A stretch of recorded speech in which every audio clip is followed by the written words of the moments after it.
With us now for reaction, Bruce Lavelle is a longtime advisor to former President Donald Trump, former executive director for the National Diversity Coalition for Trump. Also with us, May Mailman is a former member of the White House Associate Counsel, and Gerard Filitti here in studio is a senior counsel for the Lawfare Project. Welcome, everyone, again on this breaking news day. Bruce, if I could just start with you, your initial thoughts to what the president has shared on Truth Social. Well, it doesn't surprise me. Thanks for having me, Emma and Sean. Well, here we go again. You see the president's polls are like really just blasting off into space. And it doesn't surprise me because as he gains even more momentum as we go into 2024, they're just throwing everything they can up against the wall to try to make it stick. And it's all hands on deck with this dual justice system, unfortunately. But as Marjorie Taylor Greene just said, this is pretty much a travesty. This is really just for everyone, guys. It's, it's not just about President Trump. It's for all of us. And so this is the harsh part about it. And, there's probably going to be more that they, as I call, throw as they stick on the wall. But watch this real quick. I know we got a lot of panelists here. Watch the polls this week after this letter. I want to bring in May on this, obviously understanding, how this whole process works. You would receive a letter, typically there again, if there was an indictment that is going to follow. Again, we haven't been able to confirm with the DOJ. I'm watching on Twitter here just to see if the DOJ or the special counsel has put up a statement. But what we have is from Trump stating that this has happened. The letter has come out. He will face a grand jury in 4 days from now, again, according to Trump. He says, which almost always means an arrest and an indictment. We have that on your screen. Again, to indict someone, you would need charges. To get charges for a grand jury, you would need what they call evidence here.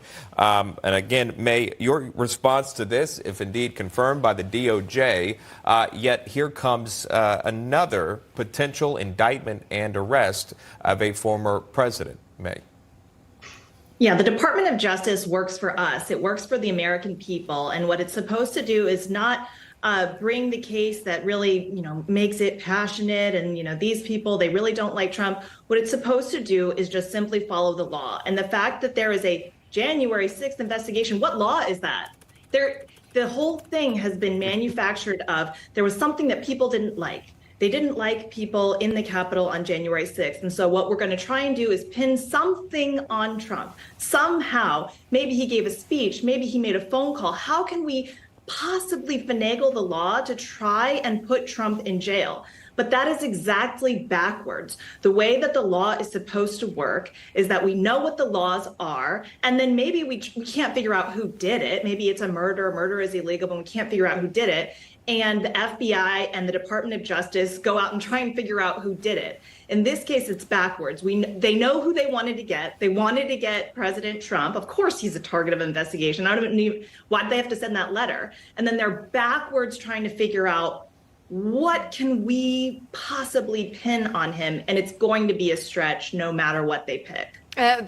Again, different special counsels have come to different conclusions, Gerard, and we'll end with this. This is now potentially, if it turns out to be true, a third time the president has been charged. Talk to me about how this stacks up with the other charges he's facing, again, in New York State and then also in the alleged classified documents case. Well, here we go again. Maybe a third time's the charm for the special prosecutor. The issue, how this stacks up, we don't know yet because we don't know what they're actually looking to charge him with. Whether they're looking to charge him for challenging the election or for the actual events that unfolded on January 6th, it's too soon to tell.